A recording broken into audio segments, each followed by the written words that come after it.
In business tonight, Canberra has unveiled a budget worth 590 billion Australian dollars. The economic plan for the next financial year will return a deficit of around 100 billion dollars. That's 5% of GDP. Treasurer Josh Frydenberg says the budget secures the country's economic recovery.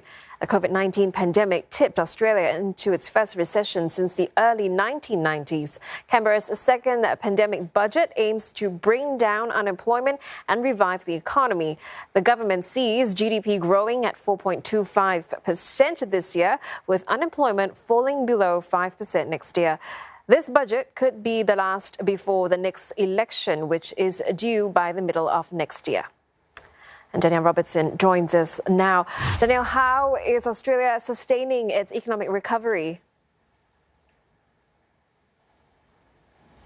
Yeah, well, the Treasurer tonight did say that Australia's economic engine is roaring back to life. And as you said there, this budget is being seen as a way to boost our economy and drive down unemployment. Unemployment is expected to drop below 5%, and the deficit is going to reach about $160 billion this year.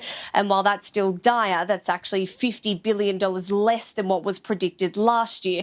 Now, the road to recovery does include a $15 billion boost in infrastructure for things like rail and roads. There's going to be some tax cuts for low and middle income earners, and there's going to be an increase in job training programs and an extension of job seeker programs. Now, the budget wasn't only focused on the pandemic. While this is being seen as a big spending pre-election pandemic budget, it also focused on trying to boost confidence in certain areas. In particular, the aged care sector is going to see a boost of more than $17 billion, and that really comes after the Aged Care Royal Commission that heard harrowing stories of neglect and abuse in the aged care system. They're also trying to win back some female voters, particularly considering that Parliament this year has been dogged by allegations of rape and sexual assault. There's going to be $354 million put towards women's health. That includes programs involving domestic violence, as well as mental health, cancer screenings, and there are going to be childcare subsidies put in place as well.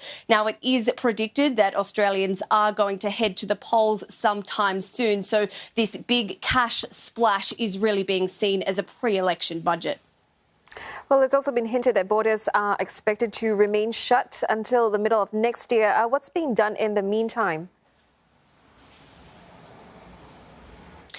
Yeah, this budget was really based on the fact that we aren't going to see a return to international travel until at least next year. And the budget is also based on a lot of positive assumptions, including things like that all Australians are going to be vaccinated by the end of the year. A very positive outlook, considering that the vaccination rollout has been a lot slower than what was initially expected.